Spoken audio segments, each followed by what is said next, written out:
오늘은 참 뜻깊은 날입니다. 우리 교회 설립 51주년 기념주일입니다. 우리 교회가 이제 1세기를 향하여 더 좋은 교회로 발돋움해야 되는 역사적인 전기인데, 교회적으로만이 아니라 우리의 신앙도 다시 한번 점검해서 우리가 정말 후회 없는 삶을, 가장 보람된 삶을, 구원의 기쁨을 영원히 누리는 그런 신앙인들로 발돋움하는 새로운 출발점이 되기를 주의 이름으로 축원합니다. 오늘은 복음 시리즈 23번째 말씀을 전하려고 합니다. 아마도 복음에 관해서 연속으로 23번 설교하는 것은 세계 최초가 아닐까, 감히 그렇게 생각을 해봅니다. 6개월째 계속되고 있는 이 복음에 대한 설교, 여기에서 여러분이 하나님의 음성을 들으시고 진리를 터득하시고 그리고 구원의 확신을 누리는 우리 성도들이 되시기를 바랍니다. 이제 이달 말이면 복음 시리즈 설교를 마칠 겁니다. 앞으로 석 주 남았습니다. 자, 오늘도 말씀을 잘 들으시면 듣는 귀가 복이 있고 깨닫는 마음이 복이 있고, 이거를 믿는 분들은 영원한 행복자가 되실 줄로 믿습니다. 오늘은 예수 그리스도의 복음이 어떤 복음인가 하니까 만민을 구원하는 복음이라 하는 제목입니다. 한번 따라서 하십니다. 만민을 구원하는 복음. 아멘. 오늘 본문 말씀을 원문을 직역하면 그 첫 절이 이렇게 돼요. 또 선포하라. 그 복음을 모든 피조된 그들에게로 가라, 온 세상에, 이렇게 되어 있습니다. 이것을 이제 봉독한 말씀 두 절을 우리말 어순으로 제가 다시 번역을 하면 이렇습니다. 그분께서 그들에게 말씀하시기를, 너희는 온 세상에 가서 모든 피조된 각 사람에게 복음을 선포하라. 믿고 세례를 받는 사람은 구원을 받으려니와 믿지 않는 자는 정죄를 받으리라. 이런 말씀입니다. 자, 복음이라고 하는 것은 어떤 면에서 보면 굉장히 부드럽고 인격적이고 평화롭고 은혜롭기 이를 데가 없어요. 그런데 복음의 또 다른 측면에서는 이거는 하나님의 진노의 심판이 예고되어 있다라고 하는 것을 선포하는 그런 측면이 있습니다. 그래서 오늘 말씀을 잘 들으셔서 여러분이 구원의 길을 현명하게 잘 선택하시기를 바랍니다. 오늘 말씀을 자세히 살펴보면서 주님의 복음이 어떤 복음인가? 첫째는 예수 그리스도의 복음은 온 세상 사람들이 구원받도록 주님이 선포하신 복음이에요. 한번 따라서 하시겠습니다. 예수 이름으로 명하노니 믿고 구원을 받으라. 믿으시겠습니까? 믿어야 됩니다. 이렇기 때문입니다. 그게 아니에요. 선포되었다. 선포. 우리 한국어 번역판에는 복음을 전파하라 이렇게 되어 있잖아요. 원문은 캐리소에 선포하는 겁니다. 믿으라 합니다. 명령하는 겁니다. 명령형입니다. 그런데 이 복음이 누구만 믿으라는 게 아니에요. 특권층만 믿으라는 게 아니에요. 잘난 사람들만 믿으라는 것도 아니에요. 똑똑한 사람들만 믿으라는 것도 아니에요. 모두가 다 믿으라는 거예요. 남녀노소를 초월해서 믿으라는 겁니다. 여러분, 우리 기독교는 사람을 차별하지 않습니다. 아멘. 남자든 여자든 연세가 많은 분이든 젊은이든 어린 사람이든 예수님은 똑같이 대우해 주셨어요. 또 인종을 초월합니다. 기독교 복음은 피부색이 하얗다고 환대하고 검다고 차별하고 그런 거 안 합니다. 우리 한국 사람들도 민족적인 정체성이 너무 강해서 어떤 때에는 타민족에 대해서 배타적일 때가 있어요. 외침을 받고 인내하면서 역사를 지켜오느라고 그럴 수도 있지만 어떤 면에서는 이해가요. 북방 사람들은 뭐라고 그래요? 오랑캐라고 그러고, 일본 사람들은 뭐라고 그래요? 외모는 그래도 양반이야, 쪽발이라고 그러죠. 서양 사람들은 뭐라고 그래요? 양코쟁이라고도 하고 양이라고 그래요. 양이.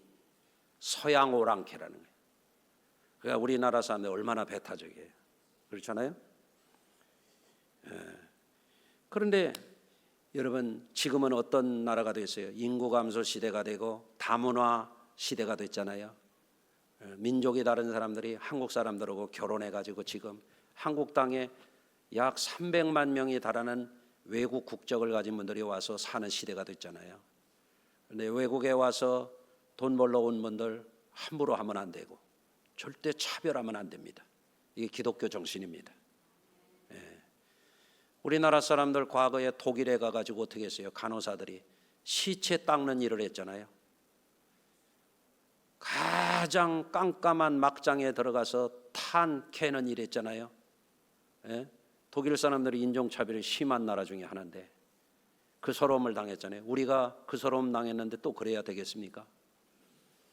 똑같이 친절하게 인격적으로, 이게 기독교 정신이에요. 지리적으로 언어적으로 차별하면 안 돼요. 정직한 직업이라면 노동자든 누구든 깔보면 안 돼요. 농사하는 농업인이든 또 어업에 종사하는 분들이든 염점에서 일하는 분이든 차별하면 안 돼요. 직업은 다 귀한 거예요. 정직하게 일하는 노동에서 사는 사람들은 존중받아야 돼요. 여러분, 왜 이런 기독교가 이런 정신을 갖게 되었습니까? 예수님이 만민에게 복음을 전파하라고 하셨기 때문에. 예수님은 여자라고 차별하지 않았어요. 여러분, 얼마 전에 방송에 그런 게 나오더라고요. 어떤 사람이, 그런 사람이 있었어요. 여러 자녀를 낳았는데 부모가 딸을 천대해. 다른 자녀한테는 다 잘해. 근데 딸한테는 막일을 시키고 설거지를 시키고 구박을 하는 거예요. 식구들이 다 그러는 거예요. 왜? 딸이라고 하는 이유 때문에 그래요. 여러분, 우리 예수 믿는 사람들은 절대 그러면 안 됩니다. 딸들 아멘 해보세요. 그렇잖아요. 왜 딸이라고 차별 대우를 받아야 됩니까? 똑같은 유전인자를 받았는데. 어떤 사람들은 또 그래요. 아들한테는 많이 물려주고 딸한테는 조금 물려주고. 나는 물려줄 것도 없지만 우리 딸한테 똑같이 할 거예요. 우리 딸 여기 왔나 모르겠네. 안 왔거는 좀 전해주세요. 왜 딸이 차별받아야 됩니까? 이게 잘못된 인간관입니다. 사람은 다 귀합니다. 왜 그렇습니까? 하나님의 피조물입니다. 하나님의 형상으로 지음받은 존재입니다. 영원히 살아야 될 영혼을 가진 존재이기 때문에 기독교는 사람을 남녀노소 인종적으로, 지리적으로, 직업적으로 차별하지 않습니다. 여러분, 모든 인생이 불행이 뭔가 하면 사탄의 시험과 범죄로 인해서 하나님의 영광에 이르지 못하게 된 것, 이게 문제입니다. 여러분, 모든 사람이 죄를 범하였으며 하나님의 영광에 이르지 못하더니 그랬어요. 하나님의 영광에 이르지 못한다는 말이 무슨 말입니까? 죄가 있는 사람은 하나님과 단절된다는 거예요. 하나님과 단절된다는 얘기는 무슨 얘기입니까? 죽는다는 얘기예요. 하나님과 단절된다는 얘기는 무엇입니까? 크게 망한다는 얘기예요. 사망에 이른다는 겁니다. 하나님과 단절된다는 게 뭡니까? 영원한 형벌에 처해진다는 얘기입니다. 여러분, 그렇지만 하나님은 죄 가운데 있는 인생들을 긍휼히 여겨주셨어요. 불쌍히 여겨주셨단 말이에요. 측은히 여겨주셔서 자비를 베풀어 주셨어요. 오래도록 참으셨어요. 사람에게 구원의 길을 열어주셨어요. 생명의 길을 열어주셨어요. 그게 뭐냐면 성자 예수님을 이 땅에 보내신 것입니다. 하나님이 세상을 사랑하사 이처럼 독생자를 주셨다 하는 말이에요. 여러분, 우리를 살리려고, 우리에게 영생을 선물로 주시려고, 천국을 선물로 주시려고 하나님의 독생성자 예수님을 이 땅에 보내셨다. 여러분, 독생자 줄 수 있어요? 여러분, 못 줍니다.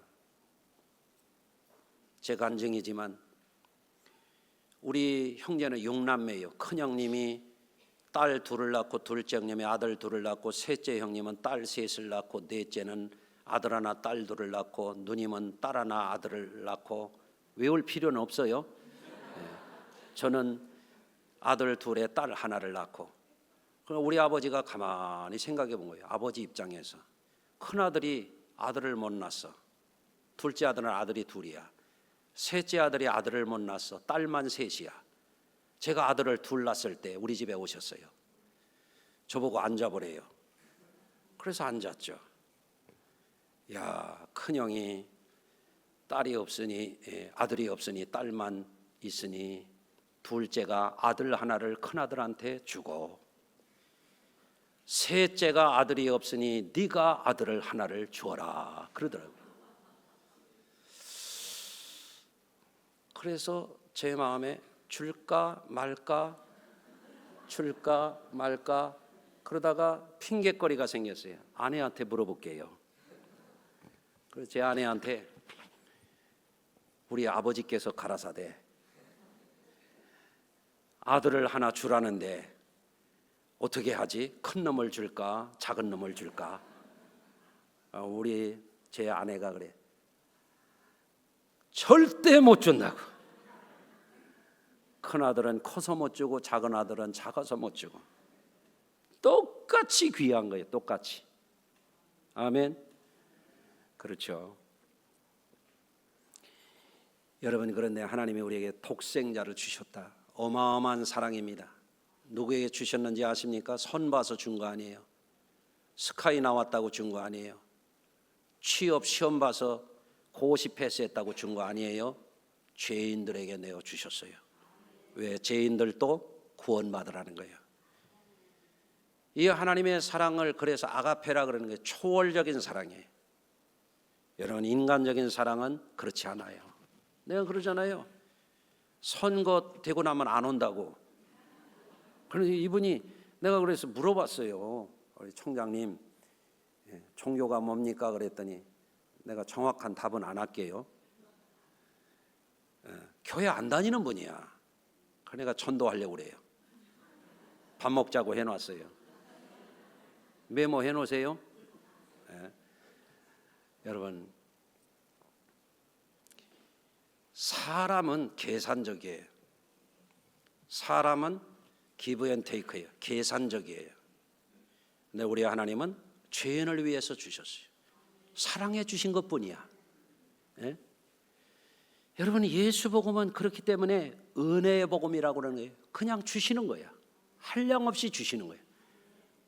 어마어마한 사랑을 주시는 거예요. 사랑했다 배반했다 그런 거 아니에요. 영원토록 사랑하기 위해서 성자 예수님을 믿고 죄사함을 받고 구원받으라는 거예요. 이게 복음입니다. 여러분, 그래서 이 복음을 우리가 알고 우리가 깨닫고 우리가 믿어서 우리가 구원받았는데, 사랑하는 제자들에게 이 복음을 듣지 못하고 알지 못하고 깨닫지 못하는 자들에게 가라는 거예요. 어디까지 가느냐? 세상 끝까지 가라는 거예요. 그러니까 모든 피조물된 각 사람, 단수요, 단수, 하나하나에게, 모든 민족들이라고 번역이 된데 단수로 되어 있어요. 한 사람 한 사람에게 예수 믿게 하라는 거예요. 그래야만 구원을 얻을 것이다. 그러나 내가 이토록 사랑했는데 이런 복음을 줬는데도 믿지 아니하는 자들은 정죄를 받으리라, 이렇게 말씀하셨어요. 그래서 우리가 알 것은 우리에게 주어진 이 예수 그리스도의 복음은 어떤 복음이냐? 모든 사람이 차별 없이 구원을 받도록 하는 복음이라 하는 겁니다. 아멘. 그래서 디모데전서 2장 4절에 이렇게 말씀합니다. 하나님은 모든 사람이 구원을 받으며 진리를 아는 데 이르기를 원하시느니라. 아멘. 여러분, 인류의 역사를 보면은요, 예수님의 이전과 이후가 달라져요. 그래서 여러분 학교 다니실 때 역사를 배울 때 역사를 카운트하는 그 기준점이 뭐예요? 예? BC, AD예요. BC는 뭐예요? Before Christ. 예, 그리스도 이전의 역사. 아노 도미니, 이건 뭐예요? 주후라는 말이에요. 주후. 역사는 예수 이전과 이후로 갈라져요. 인류의 역사도 예수 이전과 예수 그리스도 이후가 갈라져요. 개인의 삶도 그렇습니다. 여러분의 삶에도 변곡점이 있어요. 모멘텀이 있습니다. 예수를 진실로 알고 살기 전과 후는 달라지는 법이에요. 제가 여러분들 또 해외에 특히 유럽에 가보신 분들은 그런 생각을 할 거예요. 야, 유럽은 다르네. 어머나, 이 건축물 좀 봐. 우리나라는 시멘트 콘크리트 건물이 많아요. 유럽은 어때요? 돌로 지은 어리어리한 대단한 건물들이 너무 많아. 너무 아름다워. 예술작품, 조각품들 대단합니다. 대단합니다. 예. 그런데 저는 이런 생각을 해요.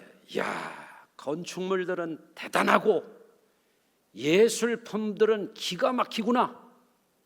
그런데 가만히 역사를 생각하면 이 나라들이 다 도둑놈의 나라들이네. 그런 생각이 돼요. 여러분, 영국이 어떤 나라였어요? 도둑놈의 나라예요. 영국 신사만 알면 안 돼요. 외국에 쳐들어가 가지고 뺏고 세상의 식민지를 얼마나 많이 거느렸으면 해가 지지 않는 대영제국이라고 그랬잖아요. 근사한 말 같지만 천하의 도둑놈의 나라라는 뜻이기도 해요. 프랑스, 스페인 가서 멋있다고만 하지 말고 그 역사의 이면을 한번 생각해 보셔야 돼요. 독일 2차 대전, 1차 대전 생각만 해도 끔찍한 나라예요. 그렇잖아요. 포르투갈 말할 것도 없어요. 이런 나라들, 노르웨이, 스칸디나비아, 아이고 바이킹 해적들들 말이야. 예, 끔찍한 도둑놈들 아니에요, 강도들. 로마도 마찬가지예요. 로마도 막 사방 천지를 유럽, 아시아, 중동, 아프리카까지 쳐들어가 가지고 로마에 가면은 오벨리스크 이런 거 갖다 놓은 거 그거 다 도둑질해들. 대형 박물관 세계적인 보물 도둑질해 온 것들. 루브르 박물관 도둑질해 온 게 얼마나 넘쳐나요. 내 눈에는 도둑놈의 나라구나. 이게 보이는 거예요. 여러분 어떻게 생각이 됩니까? 그런데 로마라고 하는 나라도 예수의 복음이 들어가 가지고 313년 기독교가 여러 종교 중에 하나로 인정을 받고 380년도에 로마 황제가 예수님의 복음을 받아들이고 예수는 나의 구주의 왕이라고 그 앞에 무릎을 꿇고 로마 백성들은 전부 기독교를 믿으라 하고 로마의 기독교가 국교가 되면서부터 유럽이 변화가 일어나기 시작합니다. 예? 그리고 근세사에 이르러서는 어떻습니까? 예? 우리 감리교회를 만든 존 웨슬리 목사님이 위대한 일을 했어요. 짧은 시간이니까 역사를 건너뛰어서 지금 말씀을 드리는 거예요. 웨슬리 목사님은 성령 체험하고 웨슬리 목사님은 경건운동하고 사회를 변혁하는 운동을 했는데 예수 사랑을 실천하는 복음적인 삶을 강력하게 선포했는데 그 중에 하나가 노예 해방의 문제예요. 웨슬리 목사님은 인간성, 영국, 그리고 기독교의 수치가 뭐냐? 노예제도라 그랬어요. 가장 저주스러운 악행이 노예제도라 그랬어요. 얼마나 강력합니까? 노예제도가 일반화되었던 그 시대의 말입니다. 예. 이게 어느 정도냐면 미국의 에이브러함 링컨이 노예 해방을 선언하기 79년 전에 존 웨슬리 목사님이 영국사에 그렇게 강력하게 선포한 거예요. 왜? 그리스도 복음 안에서 인간은 다 구원받아야 될 소중한 존재이들이기 때문에 그래요. 그래서 피부색이 다르다고 차별하면 안 된다. 출신이 어디라고 차별하면 안 된다. 많이 배우고 못 배웠다고 차별하면 안 된다. 어디서? 예수 안에서. 아멘. 미국의 역사도 보세요. 미국의 역사도 신앙인들에 의해서 나라가 세워졌죠. 미국에도 흑인 노예 제도가 있었잖아요. 에이브러함 링컨이 그런 말을 했습니다. 노예제가 잘못이 아니라면 세상에 잘못된 것은 아무것도 없다. 노예제도가 제일 악한 제도라는 거예요. 예? 그리고 어느 날 에이브러함 링컨이 하나님 앞에 기도했습니다.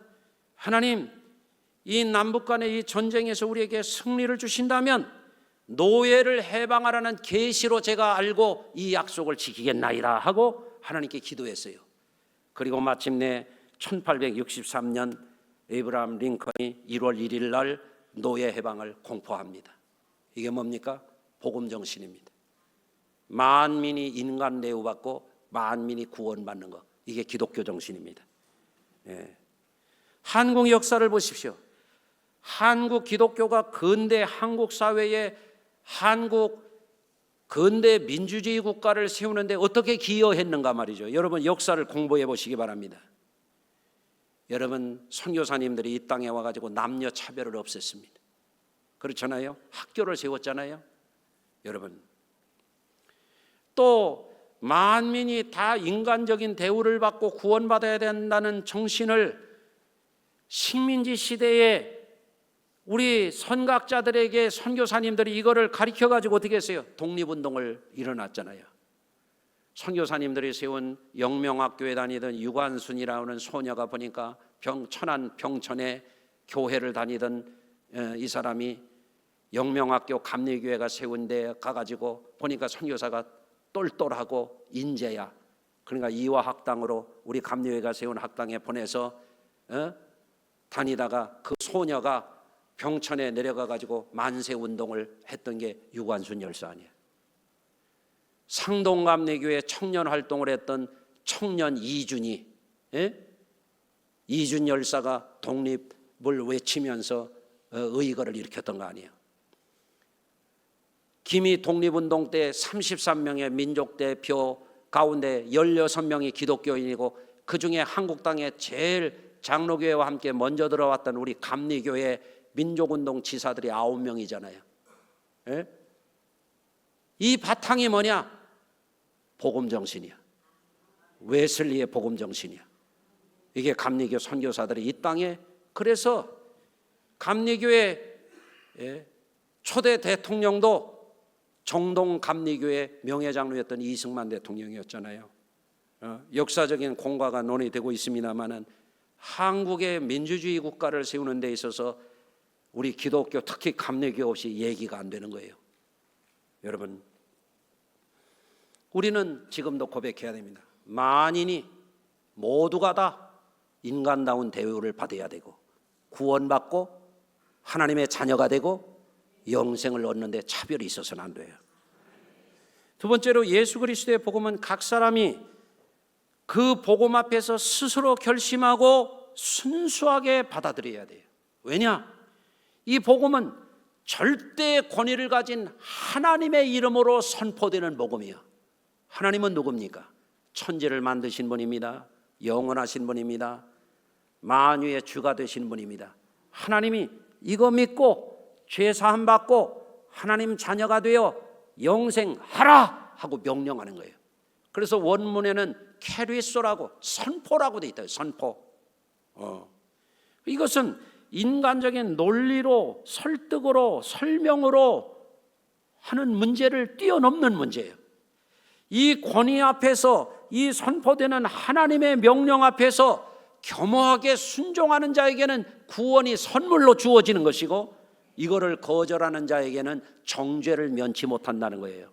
이게 복음을 전파하라는 그 말씀입니다. 그래서 우리는 알아야 됩니다. 누구든지 어마어마한 긍휼과 사랑과 용서와 구원을 주시는 하나님 앞에 순종하는 것, 그리하면 하나님은 긍휼히 여기셔요. 자비를 베풀어 주시요 영원한 사랑으로 우리를 축복해 주시는 거예요. 그것을 가리켜서 우리는 영생이라 그러는 것입니다. 그렇지만 이 선포된 복음을 거절하면 정죄를 받는데, 정죄를 받는 사람들에게 주어지는 게 뭐냐면 영원한 형벌입니다. 면할 수가 없습니다. 왜? 모든 사람이 죄인이기 때문에 그렇습니다. 예수 그리스도의 복음의 권위는 누구나 받아들이면 인생의 절망을 뛰어넘을 수 있게 되고, 누구나 이것을 받아들이지 못하게 되면 어떻게 되느냐? 치명적인 정죄를 당하고 멸망에 추락하게 되는, 이게 변곡점이요. 이게 받아들이느냐 받아들이지 않느냐. 따라서 복음을 믿고 구원받는 신앙에 있어서 중요한 건 뭐냐면 자발적인 순종의 결단입니다. 자발적인, 내 믿음이 중요해요. 내 믿음, 내가 믿어야 돼. 내가 받아들여야 되는 거예요. 아멘. 우리 한국의 속담에 그런 거 있잖아요. 평안감사도 저 싫으면 그만이라고. 아무리 좋은 것을 주어도 받아들이지 않으면 소용이 없습니다. 하나님은 우리에게 선택하라는 것입니다. 여러분의 몫입니다. 세 번째, 예수 그리스도의 복음은 결국 영생 구원을 주시는 복음입니다. 영생 구원이라고 하는 것은 무엇인가? 한번 생각해 보시죠. 사람들은 일생을 살아가는 동안에 건강하게 살기를 원합니다. 건강하게 살아야 돼요. 저도 건강에 관심이 많아요. 여러분 건강하십니까? 옆에 분을 축복해 주시기 바랍니다. 건강하시기 바랍니다 하고 한번 축복해. 건강이 참 중요한 것 같아요. 건강이. 오늘날 현대의학은 눈부시게 발달하고 있습니다. 그래서 병을 단순히 치료하던 그런 의학적인 발달을 뛰어넘어서 이제는 항노화, 저속노화, 영노화를 말하는 시대가 됐어요. 여러분 빨리 늙고 싶어요? 천천히 늙고 싶어요? 그 저속노화를 요새 의학적으로 연구하는 거예요. 천천히 늙고 싶으면은 여러분 알려드려요? 운동하세요. 항산화 영양제를 많이 드세요. 산화된다는 건 녹슨다는 얘기예요. 늙는다는 얘기예요. 그러니까 아무거나 뭐 술 같은 거, 담배 같은 거 그런 거 끊으시고, 항산화 물질이 풍성한 이런 거 많이 드시면 천천히 늙어요. 그렇다면 그런 줄 좀 아세요. 어떤 사람은 알려줘도 모르더라고. 항노화가 있어요. 항노화. 빨리 늙는 거를 멈추게 하는 그런 것도 있어요. 영노화 물질도 있어요. 영노화. 이걸 알려드릴까 말까? 나는 알아요. 저한테 오는 분한테만 내가 살짝 알려드릴 거예요. 이 영노화 물질을 발견했어요. 의과학자들이. 그래서 이걸 먹어주면 염색체에 사람의 이 항상성을 유지해가는 유전자 염색체의 미토콘드리아가 짧아졌던 유전 정보를 그대로 복사해주는 세포가 다시 새 세포로 이어가게 하는 그 기능이 이렇게 흐려진 거를 75%까지 회복시켜주는 물질이 있다니까. 쉽게 안 알려줘요. 심야기도 오는 분만 알려줄 거예요. 자, 그뿐입니까? 여러분들 사람이 건강하게 살아야 되지만 재능을 개발하고 전문성을 개발하고 사회적인 성공을 이루고 사람들이 자기 실현을 이루기 위해서 동분서주하잖아요. 공부도 하지, 기술도 하지, 자격증도 따지, 막 선거도 해서 이렇게 당선도 되지, 이런 일을 합니다. 또 사람들은 존재감을 느끼고 살아야 돼요. 환대받기를 원해요. 환대받아. 오늘도 환영 받아봤어요? 우리 교회 안내위원들 환대 잘합니까? 환대. 사람 보면 좀 반가워할 줄 좀 알아야 하잖아요. 그걸 모르는 사람은 개만 또 못한 사람이야. 개는 사람 보면 꼬리를 흔들잖아요. 이렇게 해보세요. 옆에 분 반가워요 한번 해보세요. 개만 또 못한 사람 되지 말고 좀 반갑게 인사 좀 하고 삽시다. 아멘. 나는 개들이 신통방통 꼬부랑통해요. 그냥 얼마나 주인을 반깁니까? 여러분 참 개라는 짐승은 너무 훌륭한 것 같아. 개만 또 못한 사람들 많아가지고 미안해요. 그렇게 말해서. 또 사람은 삶을 살아갈 때 행복을 나눠야 되잖아요. 가족들과 동료들과 친구들과 더불어 평화를 누리고 살아야 되잖아요. 저만 잘 살면 됩니까? 그건 소돼지나 하는 거지. 함께 잘 살아야지. 평화를 누려야지. 여러분, 그런데 인생이 아무리 이렇게 저렇게 별별 일을 다 하고 건강하고 뭐 행복하고 유복하고 뭐 성공하고 다 해도 그것으로만 살다 보면 인생 종치는 날이 온단 말이에요. 아멘 안 해도 온단 말입니다. 그죠? 인생 종치는 날이 와. 반드시 와. 그래서 한 번 죽는 것은 정하신 것이요. 헌법보다도 위의 법이요. 한 번 죽는 것은 정하신 것이요. 그 후에는 심판이 있으리라. 여러분 인생의 전부인 줄 알고 건강만 챙기고 성공만 챙기고 그냥 행복만 챙기고 살다가 어느 날 갑자기 인생이 끝날이 오면은 어떻게 돼요? 허무해지는 거예요. 절망으로 추락하는 겁니다. 그래서 고린도전서 15장 이렇게 말합니다. 우리가 바라는 것이 다만 이 세상 삶뿐이면 모든 사람 가운데 우리가 더욱 불쌍한 자이리라. 이 세상의 전부요? 그 불쌍한 자요 그게. 인생 일쟁 춘몽이라고 그러잖아요. 아무것도 아니야. 로마서 8장 24절 우리가 소망으로 구원을 얻었음에 보이는 소망이 소망이 아니니 보이는 것을 누가 바라리요. 보는 것만 바라보고 사는 건 어리석은 인생이에요. 인생 넘어 영생을 볼 줄 알아야 돼요. 아멘. 너무너무 중요한 진리예요. 고린도후서 4장 18절 우리가 주목하는 것은 보이는 것이 아니요 보이지 않는 것이니 보이는 것은 잠깐이요 보이지 않는 것은 영원함이니라. 아멘. 대통령 이제 3년도 안 남았어. 4년도 채 안 남았네. 1년 훌쩍 지나갔죠. 금방이요. 인생 7, 80 금방 지나갔죠. 잠깐이요. 우리가 뭘 바라봐야 되냐? 보이지 않는 것을 바라봐야 돼요. 육의 눈으로만 보려고 하지 말라는 거예요. 영의 눈으로 바라보라는 거예요. 우리가 깨달아야 될 것은 인생의 성취, 인생의 성공으로 인생이 끝나면 그거는 크게 망하는 거예요. 크게 망하는 그것을 뭐라고 얘기하면 사망이라고 그러는 거예요. 사망, 크게 망하는 거. 그래서 지혜로운 사람은 인생 넘어 영생을 주시는 하나님의 세계를 바라보고 살아가는 거예요. 그것이 복음의 계시입니다. 인생의 한계를 깨닫는 것이 참 지혜입니다. 사람이 해 아래서 행하는 모든 수고와 마음에 애쓰는 것이 무슨 소득이 있으랴. 일평생에 근심하며 수고하는 것이 슬픔뿐이라. 그 마음이 밤에도 쉬지 못하니 이것도 헛되도다. 인생만 바라보고 사는 사람들은 헛되다 이거예요. 다 헛돼. 젊음도 헛되고 잘남도 헛되고 똑똑도 헛되고 성공도 헛되고 헛돼. 따라서 하십시다. 인생이 다가 아니다. 인생이 끝이 아니다. 아멘. 그걸 알아야 됩니다. 마케도니아 제국의 알렉산드로스 대왕은 마케도니아와 그리스, 소아시아와 이집트, 마케메네스 왕조 그리고 지금의 인도 서북부 파키스탄 변경까지 합병해서 대제국을 만들었어요. 알렉산더 대제 유명하죠? 기원전 300년경의 사람이에요. 얼마나 대단합니까?